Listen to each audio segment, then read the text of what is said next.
Los caballeros templarios defendieron Tierra Santa. Sus instrumentos fueron el derramamiento de sangre y la oración. Fundada en el siglo XII, esta orden de monjes guerreros fue una fuerza imbatible durante casi 200 años. Después sufrieron una espectacular caída en desgracia. Juzgados por herejía, fueron acusados de practicar extraños rituales. Sus delatores afirmaban que escupían a la cruz, adoraban una cabeza humana cortada y practicaban actos sexuales perversos. Fueron disueltos y su gran maestre fue quemado en la hoguera. Desde entonces, su nombre ha conllevado un aire de misterio y romance. Hoy libros como el Código da Vinci adornan el mito de los templarios. Persiste la afirmación de que guardan el objeto más sagrado de la cristiandad, el Santo Grial. Más allá de la leyenda, exploraremos el auténtico mundo de los caballeros templarios, un mundo edificado en piedra. Hace 800 años construyeron algunas de las mejores fortificaciones conocidas. Es fantástico. Hoy gran parte de lo que construyeron desaparece entre el paisaje. Ahora un equipo de expertos regresa a su mundo. No creo que se haya usado en siglos. Usando lo último en animación por ordenador, revelarán por primera vez en 8 siglos el mundo perdido de los caballeros templarios.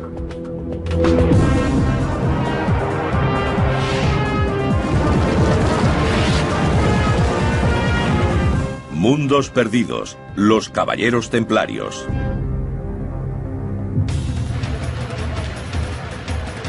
En un rincón de Oriente Próximo se encuentra el mundo olvidado de los caballeros templarios. La actual ciudad siria de Tartus fue la Antartus o Tortosa de los templarios, dominada por su espléndida fortaleza. Los que pasaron por la ciudad en el siglo XIII hablaban de una enorme capilla y un gran salón, un castillo inexpugnable y sólidas murallas con torres que parecían coronadas de piedras preciosas. Ahora lo único que permanece intacto es la catedral. En tiempos de los templarios fue un importante lugar de peregrinación. El resto de la ciudad fue desapareciendo. Solo quedan fragmentos de ruinas incrustadas en la ciudad moderna. Hoy los habitantes parecen ignorar que viven en la que fue la gran ciudad de una hermética organización internacional. Nuestros expertos reunirán las pistas encontradas en Tortosa para reconstruir el mundo perdido de los templarios.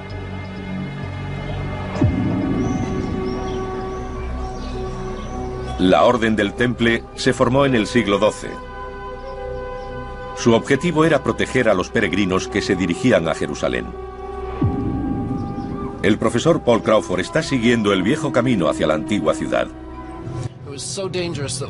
Era tan peligroso que un peregrino escribió a su casa después de hacer la ruta, contando que había visto montones de huesos esparcidos a ambos lados del camino.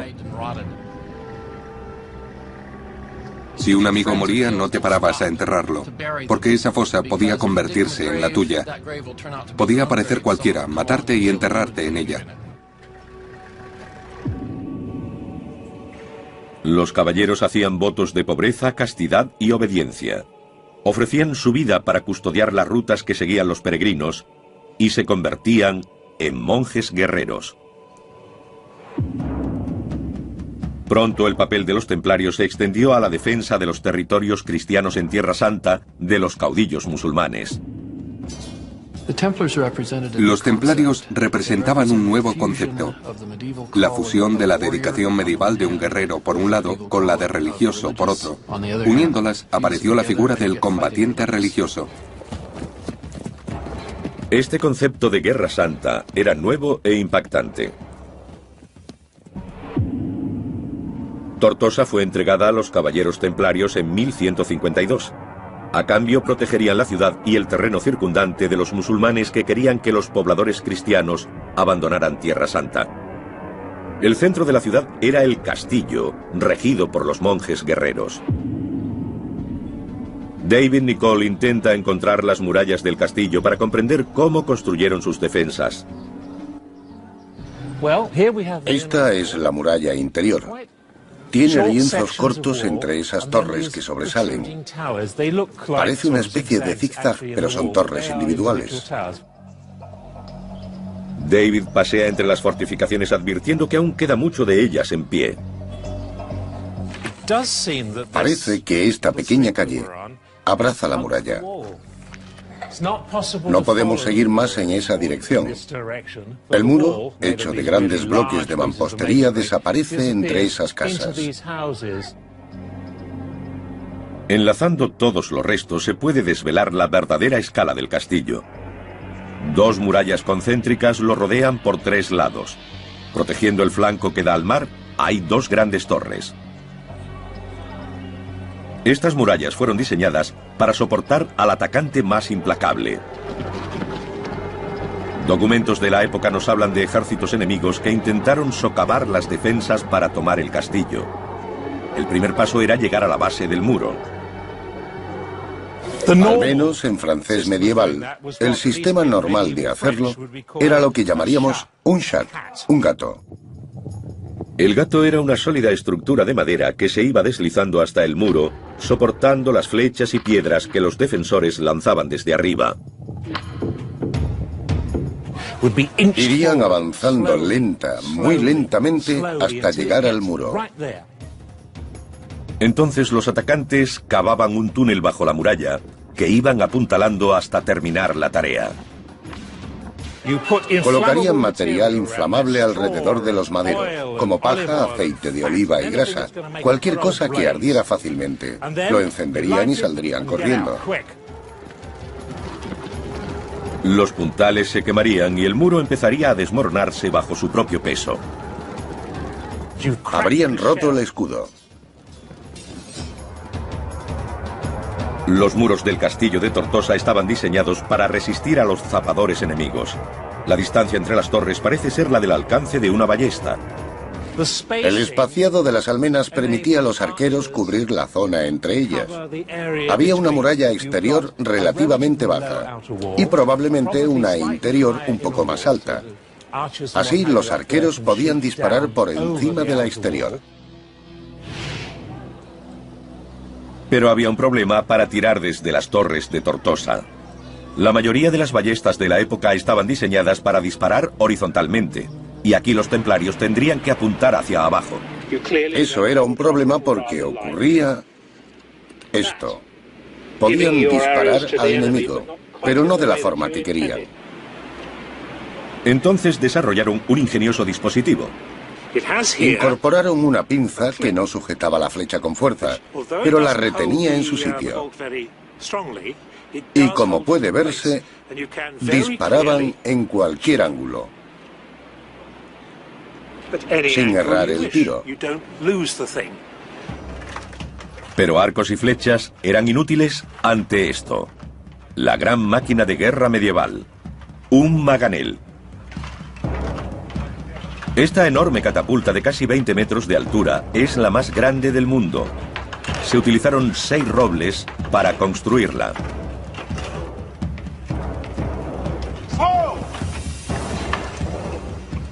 Para los templarios del interior del castillo, la visión de una máquina como esta habría sido aterradora. Pronto, piedras de 30 kilos caerían sobre la fortificación con un efecto devastador.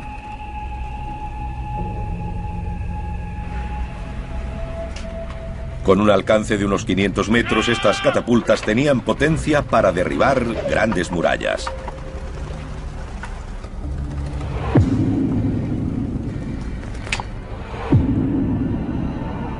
David Nicholl ha reunido todas las pistas para reconstruir las torres y murallas diseñadas para soportar el efecto de las catapultas y los zapadores. Si el enemigo abrió una brecha en el muro exterior mediante un túnel, aún quedaba otro interior que traspasar, y con un grosor de 6 metros era casi inexpugnable.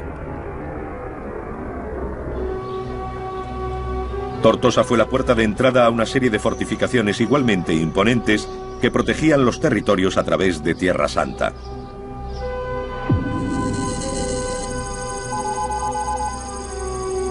En el centro del reino cristiano estaba Jerusalén, y aquí los templarios adaptaron el lugar religioso más importante del mundo a sus propósitos.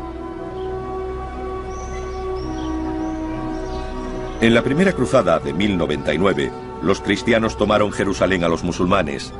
En el monte del templo se erigía la espléndida mezquita de Al-Aqsa, construida en el siglo VII.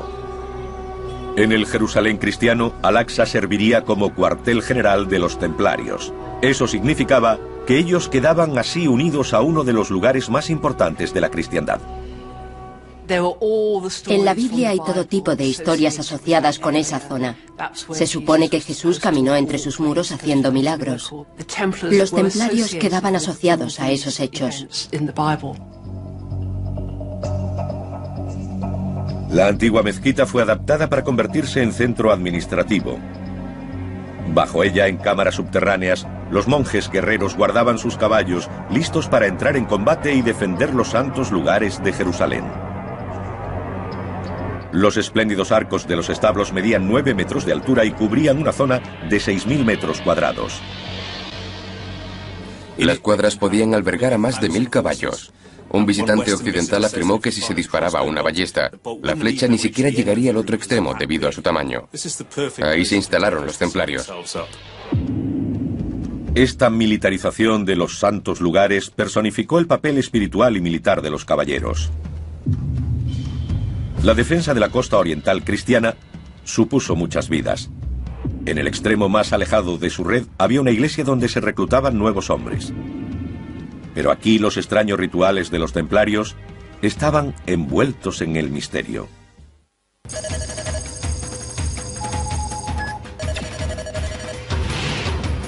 En el centro de la ciudad de Londres está el cuartel general inglés de los caballeros.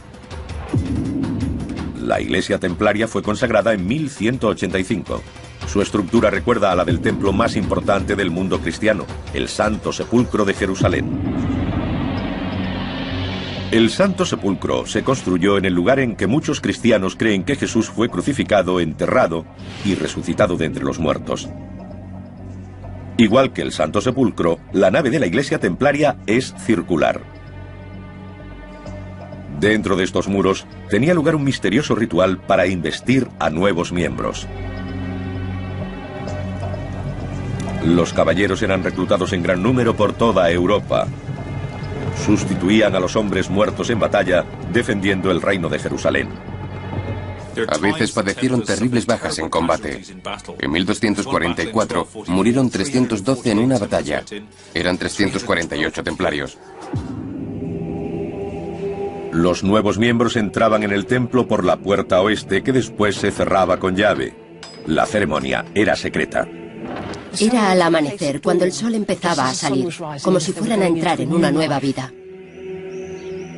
Los iniciados pasaban a la nave circular entre fantasmales estatuas. Entonces comenzaba un solemne ritual. Los nuevos miembros hacían voto de pobreza, castidad y obediencia. No podían besar a las mujeres, ni siquiera a sus madres o hermanas. Como caballeros, estos hombres sufrirían por Dios y serían siervos de los templarios para siempre. El secreto de la ceremonia provocó rumores fuera de la fraternidad. Se oían cosas muy extrañas. Un caballero dice que tuvo que besar el blanco vientre sarnoso de uno de los maestros. Retrocedió ante la terrible visión. Sin embargo, no hay duda de que sus ritos de iniciación eran muy sospechosos. Los rituales secretos llevados a cabo en su interior contrastaban con la visible presencia del exterior. La iglesia fue construida como un anuncio de su causa, el reino de Jerusalén. Pronto, pobres y ricos empezaron a legar su dinero y propiedades al temple. Estas extrañas estatuas sobre el suelo de la nave representan a los donantes más generosos a la causa. Estas personas habrían sido ricos terratenientes de Inglaterra. Representarían lo mejor de la caballería inglesa de la época. Con la entrega de grandes sumas de dinero, los contribuyentes se aseguraban la gloria a los ojos de Dios. Los caballeros templarios se convirtieron en lo que hoy sería una organización multinacional y multimillonaria. Con la riqueza y las tierras que adquirieron, los templarios se convirtieron en una institución riquísima. Tenían sedes con representantes por toda la cristiandad y gozaban de confianza. Los hombres que partían a las cruzadas les confiaban el cuidado de sus riquezas. Los templarios operaban como una banca internacional. Los peregrinos podían depositar dinero en Europa y retirar sus fondos cuando llegaban a Tierra Santa. Eso reducía el riesgo de robos en el camino. Los templarios son la primera organización bancaria internacional. La ciudad de Antartus o Tortosa no era solo una importante sede templaria. Su ubicación costera proporcionaba un vínculo vital con Occidente. David Nicoll ha localizado junto a la muralla del castillo el puerto donde atracaban los barcos de esta orden. Hombres, mercancías, caballos, alimentos y suministros. Prácticamente de todo era transportado por mar.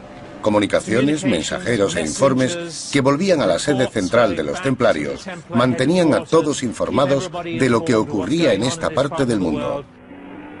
Ahora podemos saber cómo pudo ser el puerto de Tortosa en época templaria. Hace 800 años el mar habría chocado contra los muros del castillo, permitiendo que hombres y mercancías pudieran ser descargados en la ciudad. Estos muros encerraban una zona ahora llena de casas modernas. Ocultan lo que en su día fueron magníficos edificios medievales. Las fuentes contemporáneas nos cuentan que los templarios adinerados construyeron aquí una gran sala y habrían ideado en ella planes de batalla y tácticas mientras defendían el territorio circundante. Paul Crawford está buscando los restos del edificio templario oculto por esta serie de casas. Sería magnífico ver lo que hay detrás de estas casas ahora.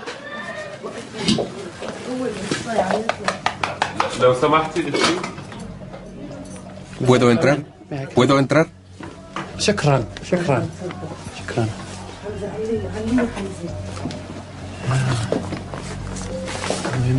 Ya estoy dentro. A ver si puedo subir.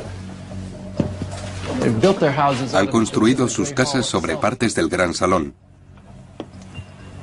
Dios mío, es fantástico.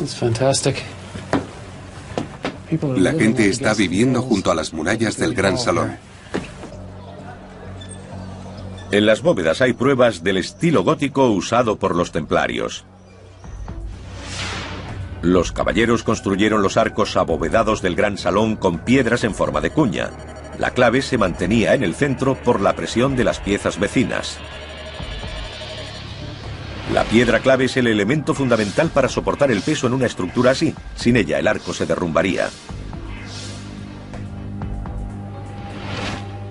El peso es dirigido a fuertes puntos de apoyo en la base de los arcos. Si seguimos las líneas de la bóveda hacia abajo, deberíamos encontrar el punto en algún lugar. Y debería estar aquí. Vamos a intentarlo. A ver. Aquí está, decorado. Es precioso. Hay que imaginarse mirándolo desde abajo a 6 metros. Es fantástico. Ahora podemos revelar la magnificencia del gran salón. Hace 8 siglos bulliría de actividad mientras los templarios conspiraban contra el gran caudillo musulmán Saladino. En el suelo, quizá habría largas mesas con caballeros planeando sus estrategias. En 1188, quizá entró un mensajero avisando de la llegada de Saladino. Todos habrían saltado de sus asientos para dirigirse a sus puestos. Los monjes guerreros cogerían sus armas y lucharían hasta la muerte para defender Tortosa de su enemigo. Pero para los templarios, rezar era tan importante como combatir. Enterrados en algún lugar de los muros del castillo deben estar los restos de una capilla. Paul Crawford espera encontrarlos. La tenemos. Ahí arriba. Es increíble caminar por aquí y descubrirla, escondida en un pequeño rincón de Tartus. No la ha usado nadie durante cientos de años. Es increíble, maravillosa. La capilla templaria se sigue usando, pero como casa. La gente ha construido casas en su interior. Es como si hubieran ido añadiendo nidos de avispa en un granero abandonado. Estos edificios ocultan el verdadero tamaño de la capilla. Siglos de escombros han elevado 5 metros el nivel del suelo, como muestra la posición de estas ventanas. Ahora podemos revelar la verdadera magnificencia de la capilla templaria. Habría sido enorme. 25 metros de largo, 10 de ancho y 15 de alto. La escala y esplendor del edificio nos indica la crucial importancia de la oración para los caballeros templarios. En el núcleo del castillo estaba la Torre del Homenaje. Esta sólida torre de piedra habría sido el centro neurálgico militar de la fortaleza. Dominaba toda la ciudad. Hoy la Torre del Homenaje ha quedado oscurecida por más de 800 años de conflictos y cambios. El historiador militar David Nicholl cree que ha localizado sus restos. Pero lo que hay en el interior lleva siglos oculto y está a punto de descubrirlo. Este es el centro de la vieja torre. Es muy difícil caminar por aquí. Está sin tocar. No se ha usado en siglos. Hay una puerta. David se ha tropezado con el santuario interior de la torre. Si la ciudad fuera atacada, este habría sido el último bastión. Aquí puede haber pistas de cómo sobrevivieron durante los asedios. Por el sonido está llena de agua. Da un poco de miedo. Hace eco y hay escalones que llevan hasta el agua. Es escalofriante. Hace un descubrimiento asombroso. Una cisterna que sigue llena de agua siglos después de marcharse los templarios. ¿Qué profundidad tendrá? Bastante. No pienso meterme ahí. Ante un asedio, los caballeros podrían haber permanecido en la torre durante semanas. La cisterna sería un suministro esencial de agua. A continuación, hay otra cámara. La calidad de la construcción es asombrosa incluso en las profundidades de la Torre del Homenaje. Está muy bien hecha. Miren esa ventana. Cualquiera se sentiría orgulloso de encontrar eso en alguna de nuestras parroquias. Este era el depósito de armas. En lo alto hay un pequeño orificio de acceso.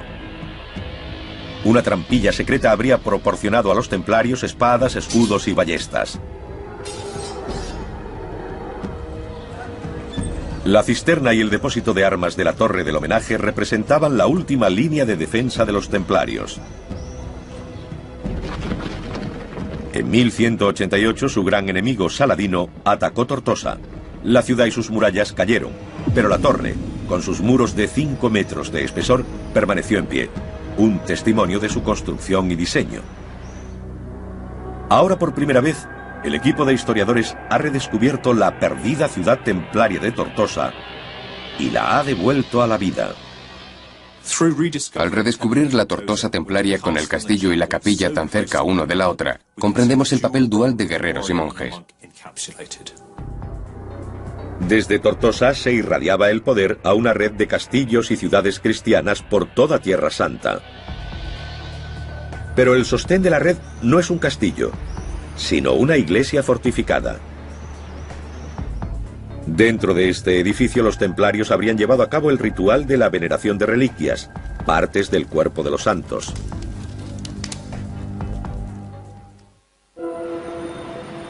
Desde el puerto de Antartus o Tortosa, los caballeros irradiaban su poder y riqueza por toda Tierra Santa. A casi 50 kilómetros de Tortosa está Chastelblanc, en la frontera del reino cristiano. Hoy todo cuanto queda es una solitaria torre de piedra en una colina que domina la moderna ciudad de Safita. Chastelblanc sobresale 30 metros sobre el pico más alto de la región. Pero es un edificio especial y único. Es una iglesia fortificada. Es el ideal templario, hecho piedra. La fe cristiana defendida por el poder militar. Se unen la función del guerrero y la vocación religiosa, porque es un edificio religioso. Es una iglesia, pero tiene saeteras en vez de ventanas con vidrieras. Oculta dentro de los muros de 5 metros de espesor de la iglesia fortificada hay una escalera secreta. Conduce al tejado. Paul Crawford está explorando la fortificación para determinar por qué se construyó Chastel Blanc precisamente aquí. Ahora entiendo por qué los templarios construyeron una red de castillos en este lugar. No es un desierto, no está cubierto de arena. Hay huertos, olivos, naranjos y limoneros. Mucha riqueza vegetal. Es un paisaje muy bello. No era atractivo solo para la vista, también lo era para el bolsillo. Un territorio muy valioso económicamente. Desde aquí divisaban todas las fortificaciones cercanas, con el inexpugnable Chastel Blanc en el centro de una red defensiva. Era el sostén de una red de castillos que mantenía esta rica y fértil tierra defendiéndola. Chastel Blanc tiene un bello diseño compacto, con una capilla en el nivel inferior y un dormitorio encima. Debajo, tallado en la roca, hay un depósito de agua. Pero para el constructor medieval, levantar una fortificación en lo alto de esta colina representaba un reto importante. Es muy caro construir un castillo así. Solo hay que ver el espesor de los muros, el tamaño de los bloques y lo cuidadosamente que fueron ensamblados. El historiador David Nicol ha estudiado cómo lograron mover estas gigantescas piedras de 1000 kilos para construir sus castillos.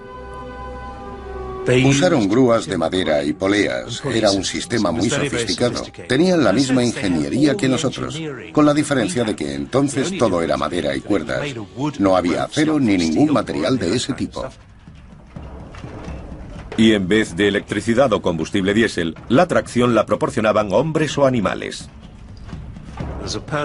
Una persona se colocaba dentro de la rueda y caminaba, como los hámsters en la rueda de su jaula. Eso se transformaba en potencia que tiraba de las cuerdas. Era muy eficaz. La ingeniería utilizada es impresionante, pero no lo es menos su calidad. Cada piedra está labrada a la perfección. Miren esto.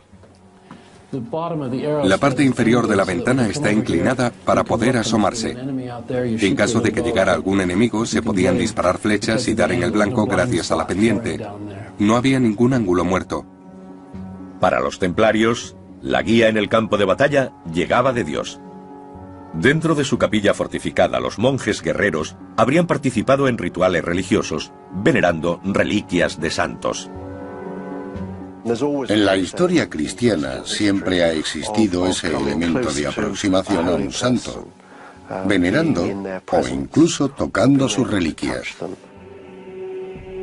A menudo se trataba de un fragmento de hueso o un trozo de ropa de un santo, a veces de algo más tremebundo como una cabeza cortada.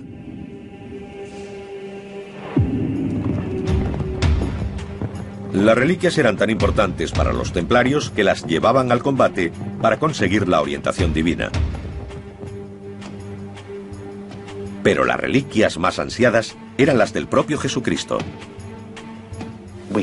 No tenemos reliquias de nuestro Señor, porque ascendió a los cielos. Nos hemos aferrado a las cosas más cercanas a Él. Para muchos, la copa de la última cena tiene un gran significado. Esa copa, el Santo Grial, ha sido durante siglos objeto de mitología. Se dice que los templarios, en su búsqueda de reliquias, desenterraron el Santo Grial en el monte del templo. Se convirtió en su posesión más sagrada, que defendían con su propia vida. Pero hay pocas pruebas de que esta leyenda sea cierta. Fue invención de un escritor francés del siglo XII llamado Chrétien de Troyes.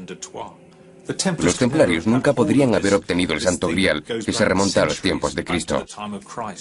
En la Edad Media hubo gente a la que hoy llamaríamos escritores de ciencia ficción, a los que se les ocurrió relacionar la idea del Santo Grial con la de los templarios.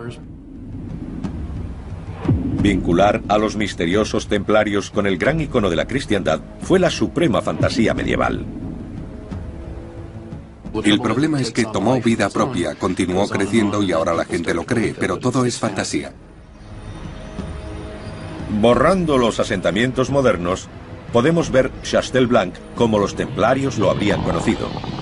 En lo alto de esta abrupta colina, protegida por dos murallas concéntricas, la iglesia fortificada estaba extraordinariamente protegida.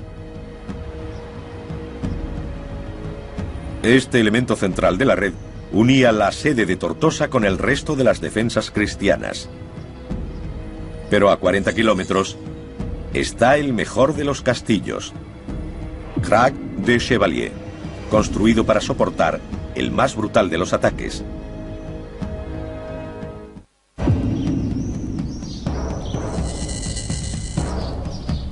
Lawrence de Arabia calificó a Crac de Chevalier como el mejor castillo del mundo.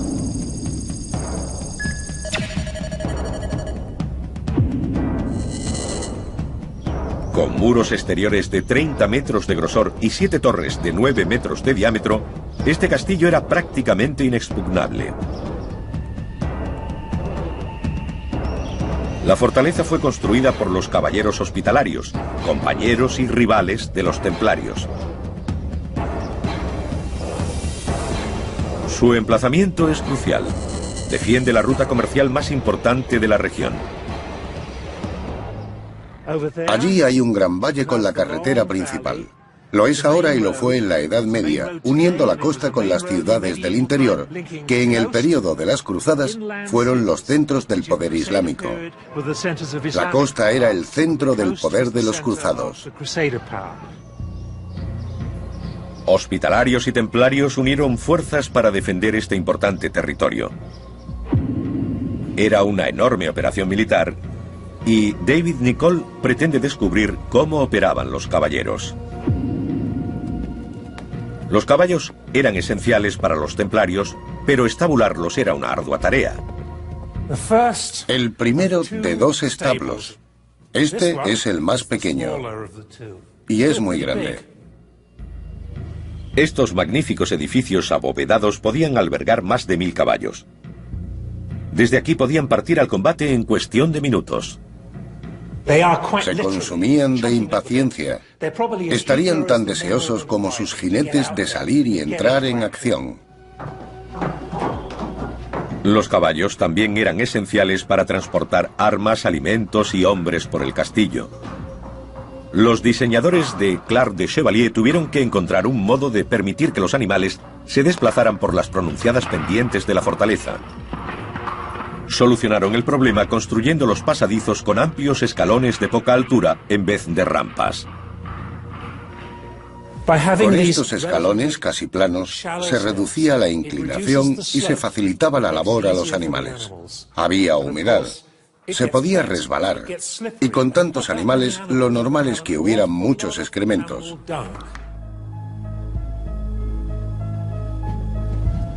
El movimiento de los hombres por el castillo también era importante, especialmente bajo un ataque. Estamos en las profundidades de esta gruesa y sólida pieza de mampostería. Esto es conocido como un muro-galería, un pasadizo secreto dentro de la amplia fortificación que permitía a los caballeros moverse ocultamente alrededor del castillo en momentos de ataque. Les gustaba estar tan ocultos como fuera posible del enemigo. En pleno ataque, la gente corre de un lado a otro proporcionando flechas a los tiradores, llevando agua y comida o ayudando a los heridos. Había mucha actividad durante un sitio. Los caballeros disparaban desde las aspilleras y también desde una ingeniosa pieza de ingeniería medieval llamada matacán.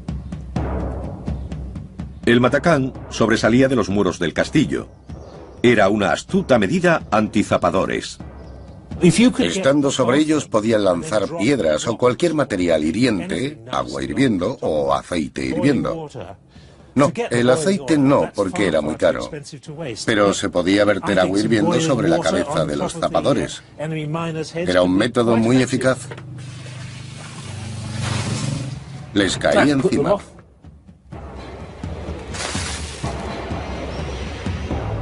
Pero el mejor ejemplo de la ingeniería militar de Crac de Chevalier es el gran muro inclinado que rodea a la torre del homenaje. Llamado talud, evitaba que el enemigo socavara las torres. La idea es que si lograban penetrar ahí, se les vendría encima. A pesar de la red de fortificaciones, en 1187 las cosas se estaban volviendo en contra de los templarios. Su gran enemigo, Saladino, barría Tierra Santa, ocupando una tras otra las ciudades cristianas. Al final, capturó Jerusalén. A los pocos meses su ejército llegaba a las puertas de Tortosa, la base militar de los templarios. La ciudad cayó, pero los caballeros lograron refugiarse en el castillo. Tenían que reagruparse y decidieron reconstruir sus fortificaciones. David Nicol está buscando pistas de cómo lograron reforzar Tortosa. Esa línea diagonal es una buena pista. Podemos decir, con cierto fundamento, que marca la línea del talud que rodeaba la base de esta torre. Este talud indica que Tortosa resistiría el ataque de un enemigo que intentara socavar sus muros. Dentro, David hace otro descubrimiento. Está claro que la parte interior de la torre del homenaje, que cuenta con un depósito de armas y una cisterna, está rodeada de una fortificación tardía. Lo que hicieron los templarios fue añadir material en el exterior. Lo fortalecieron y agrandaron. Por fuera estaría el mar. Ahora la estructura era muy fuerte. El descubrimiento de David revela cómo se construyeron los refuerzos de la torre del homenaje de Tortosa. Este segundo muro creó un pasadizo en el que se podían cubrir los arqueros para defender las fortificaciones internas. Con el talud añadido, la torre del homenaje dentro del castillo de Tortosa era inexpugnable. Pero a pesar de las fortificaciones, los templarios fueron incapaces de resistir la marea de fuerzas musulmanas que querían expulsarlos de Tierra Santa. A finales del siglo XIII habían caído todos sus castillos excepto Tortosa. Pero sin su red de fortalezas, los caballeros estaban condenados. Dándose cuenta de que todo estaba perdido, se retiraron a una pequeña isla a 1 kilómetro de Tortosa. Su riqueza, secreto y brutalidad estaban a punto de volverse contra ellos. En 1291, los templarios habían fracasado en su misión de defender los territorios cristianos de Tierra Santa. Habían caído sus aparentemente inexpugnables fortalezas. Los templarios se vieron empujados a la costa hasta Tortosa, el único castillo que les quedaba. Pero sin su red, también este estaría condenado a caer. Solo les quedaba la opción de la huida. Tortosa ya era inútil, no se podía defender. En agosto de 1291, los templarios cogieron sus barcos y zarparon.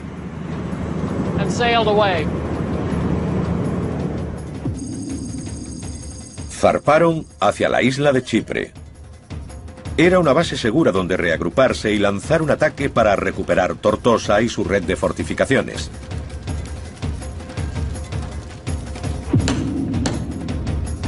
Prepararon una flota de barcos diseñados para transportar a los caballeros hasta la costa. Los caballos serían esenciales para este nuevo asalto, y los barcos podían cargar hasta 30 animales cada uno. Pero el viaje por mar desde Chipre hasta Tortosa es de más de 150 kilómetros. Transportar caballos a esta distancia sería todo un reto. Los caballos se mareaban igual que los humanos, pero a diferencia de las personas, los caballos no saben vomitar, y eso es un problema. Lanzar un ataque con caballos enfermos sería desastroso. Los templarios necesitaban hacer una escala para recuperar a sus animales. A 1 kilómetro de la costa de Tortosa está la isla de Ruad. En Ruad podrían desembarcar los caballos y descansar. Después volverlos a cargar en el barco y llevarlos a la costa. Así estarían en buenas condiciones para el ataque. En 1300, los templarios partieron hacia la isla de Ruad con una guarnición de 120 caballeros y 500 arqueros, listos para actuar. Volvieron con la idea de usar la isla como cabeza de playa, recuperar Tortosa y después el resto. El único territorio de Tierra Santa en poder aún de los templarios era Ruad, una isla de menos de 1 kilómetro de longitud. Lo habían perdido todo. La línea costera que hemos visto antes, la ciudad de Tortosa, la catedral, Crac de Chevalier, Chastel-Rouge, Chastel-Blanc, todas las grandes fortificaciones del interior habían caído y sus posesiones habían quedado reducidas a una isla solo un poco más grande que la ciudad de Tortosa. Pero en 1302 las cosas empeoraron para los templarios. Una fuerza musulmana descubrió la presencia de una guarnición en Ruad que amenazaba sus territorios y lanzaron un ataque anfibio. Establecieron contacto en 2 puntos de la isla, atacaron a los templarios y a su infantería, obligaron a los caballeros a retirarse a una fortaleza, posiblemente esta en un extremo de la isla, y los separaron de la infantería. Hubo una lucha puerta a puerta por los angostos callejones de la isla. Dándose cuenta de que no había nada que hacer, los templarios se rindieron. Su último bastión había caído en manos de su enemigo. La era de los templarios como defensores de Tierra Santa había llegado a su fin. Ahora tenían que rendir cuentas en Europa. Su vocación era defender los lugares santos, y habían fracasado. La gente llevaba siglos financiándolos, porque ellos iban a salvaguardar los lugares cristianos. Pero fallaron. La reputación de los grandes templarios había quedado destrozada. El 13 de octubre de 1307, el rey de Francia ordenaba su detención. Los acusó de negar a Cristo, de escupir a la cruz, de orinar en la cruz. Los acusó de prácticas homosexuales, de adorar ídolos y cabezas.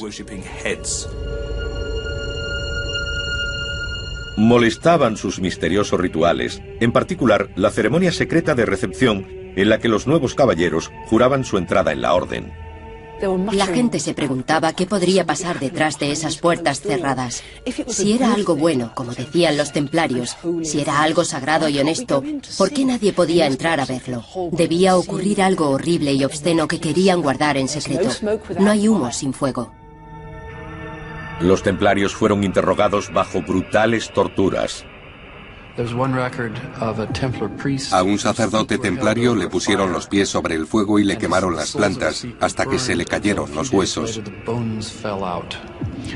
Otros templarios fueron colgados del techo de mazmorras con pesos atados a los pies o incluso a sus testículos. Aquellos hombres rotos confesaron desde la adoración de ídolos hasta la sodomía. Sabemos que se puede hacer sufrir a un hombre hasta el punto de hacerle confesar cualquier cosa. Eso hace que los historiadores sospechen que los cargos contra los templarios no fueron ciertos. En marzo de 1314 los templarios fueron encontrados culpables en su totalidad. El gran maestre fue quemado en la hoguera y se disolvió la orden. Cuando una organización tan grande y poderosa como esta cae, es inevitable que haya teorías de conspiración. El mito más perdurable ha sido el del Santo Grial y su búsqueda por parte de los templarios. Ha cautivado la imaginación occidental más que ninguna otra leyenda. En el juicio y los interrogatorios no se mencionaba este hecho. Si los templarios lo hubieran tenido en su poder, habría salido a la luz, pero no se menciona en ningún momento. La destrucción de sus documentos en el siglo XVI por los invasores turcos ha generado un halo de misterio alrededor de los caballeros templarios. La obsesión de los templarios por el secreto, su interés por las reliquias y rituales arcanos, hacen que ellos fueran su peor enemigo. Pasaron de héroes de la cristiandad a reos culpables. Hoy todos conocemos a los templarios por la mística que los rodea. Pero sus construcciones defendieron Tierra Santa durante casi 200 años. Ahora van desapareciendo lentamente en el entorno, y parece que el estatus mítico de los templarios sobrevivirá a su mundo perdido.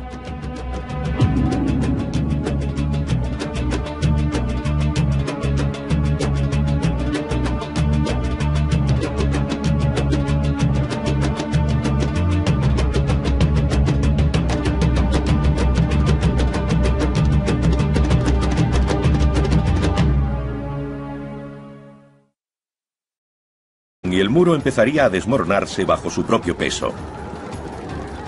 Habrían roto el escudo. Los muros del castillo de Tortosa estaban diseñados para resistir a los zapadores enemigos. La distancia entre las torres parece ser la del alcance de una ballesta. El espaciado de las almenas permitía a los arqueros cubrir la zona entre ellas. Había una muralla exterior relativamente baja y probablemente una interior un poco más alta. Así los arqueros podían disparar por encima de la exterior. Pero había un problema para tirar desde las torres de Tortosa. La mayoría de las ballestas de la época estaban diseñadas para disparar horizontalmente, y aquí los templarios tendrían que apuntar hacia abajo. Eso era un problema porque ocurría esto. Podían disparar al enemigo, pero no de la forma que querían. Entonces desarrollaron un ingenioso dispositivo.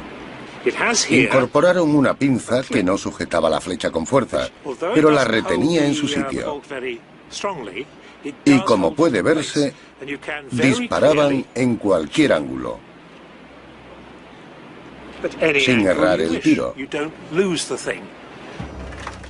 Pero arcos y flechas eran inútiles ante esto. La gran máquina de guerra medieval.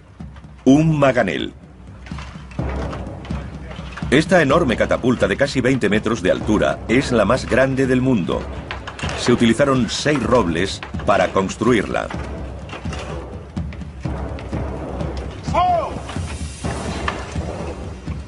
Para los templarios del interior del castillo, la visión de una máquina como esta habría sido aterradora.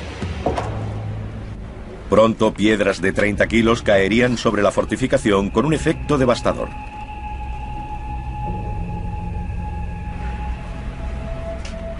Con un alcance de unos 500 metros, estas catapultas tenían potencia para derribar grandes murallas.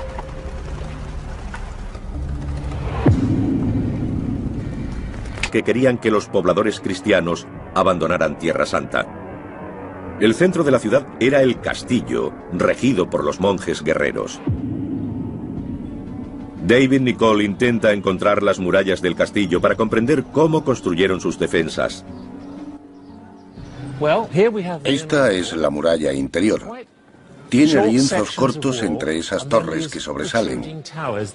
Parece una especie de zigzag, pero son torres individuales. David pasea entre las fortificaciones advirtiendo que aún queda mucho de ellas en pie. Parece que esta pequeña calle abraza la muralla. No podemos seguir más en esa dirección. El muro, hecho de grandes bloques de mampostería, desaparece entre esas casas. Enlazando todos los restos se puede desvelar la verdadera escala del castillo. 2 murallas concéntricas lo rodean por 3 lados. Protegiendo el flanco que da al mar, hay 2 grandes torres. Estas murallas fueron diseñadas para soportar al atacante más implacable. Documentos de la época nos hablan de ejércitos enemigos que intentaron socavar las defensas para tomar el castillo. El primer paso era llegar a la base del muro. Al menos en francés medieval, el sistema normal de hacerlo era lo que llamaríamos un chat, un gato. El gato era una sólida estructura de madera que se iba deslizando hasta el muro, soportando las flechas y piedras que los defensores lanzaban desde arriba. Irían avanzando muy lentamente, hasta llegar al muro. Entonces los atacantes cavaban un túnel bajo la muralla, que iban apuntalando hasta terminar la tarea. Colocarían material inflamable alrededor de los maderos, como paja, aceite de oliva y grasa, cualquier cosa que ardiera fácilmente. Lo encenderían y saldrían corriendo.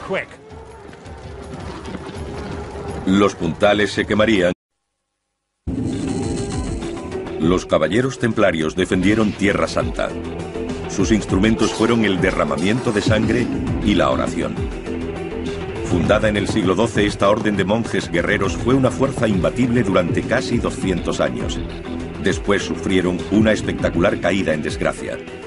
Juzgados por herejía, fueron acusados de practicar extraños rituales. Sus delatores afirmaban que escupían a la cruz, adoraban una cabeza humana cortada y practicaban actos sexuales perversos. Fueron disueltos y su gran maestre fue quemado en la hoguera. Desde entonces, su nombre ha conllevado un aire de misterio y romance. Hoy, libros como el Código da Vinci adornan el mito de los templarios. Persiste la afirmación de que guardan el objeto más sagrado de la cristiandad, el Santo Grial. Más allá de la leyenda, exploraremos el auténtico mundo de los caballeros templarios, un mundo edificado en piedra. Hace 800 años construyeron algunas de las mejores fortificaciones conocidas. Es fantástico. Hoy gran parte de lo que construyeron desaparece entre el paisaje. Ahora un equipo de expertos regresa a su mundo. No creo que se haya usado en siglos. Usando lo último en animación por ordenador, revelarán por primera vez en 8 siglos el mundo perdido de los caballeros templarios.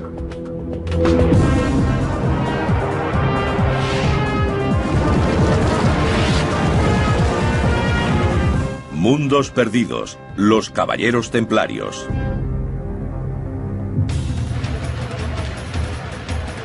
En un rincón de Oriente Próximo se encuentra el mundo olvidado de los caballeros templarios. La actual ciudad siria de Tartus fue la Antartus o Tortosa de los templarios, dominada por su espléndida fortaleza. Los que pasaron por la ciudad en el siglo XIII hablaban de una enorme capilla y un gran salón, un castillo inexpugnable y... David Nicol ha reunido todas las pistas para reconstruir las torres y murallas diseñadas para soportar el efecto de las catapultas y los zapadores. Si el enemigo abrió una brecha en el muro exterior mediante un túnel, aún quedaba otro interior que traspasar, y con un grosor de 6 metros era casi inexpugnable. Tortosa fue la puerta de entrada a una serie de fortificaciones igualmente imponentes que protegían los territorios a través de Tierra Santa.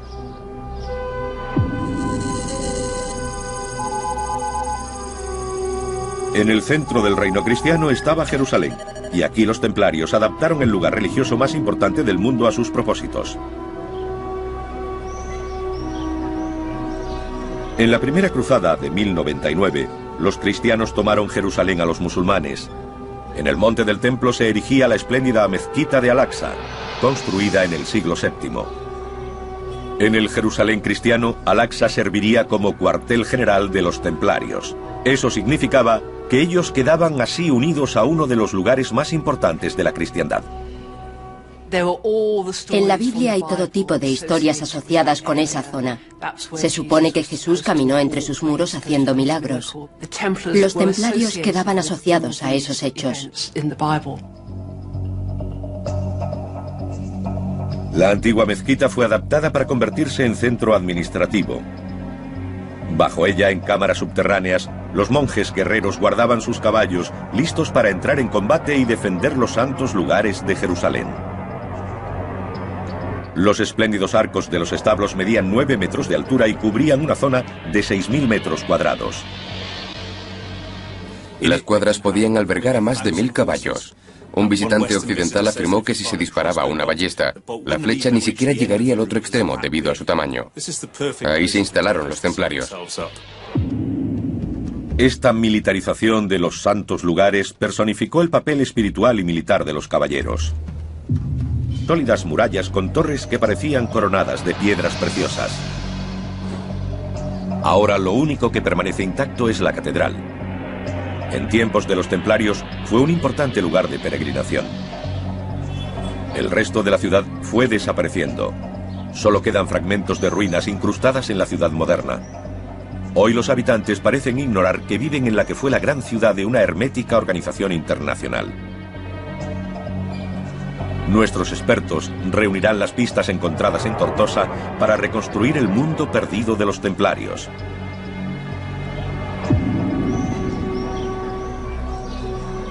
La Orden del Temple se formó en el siglo XII.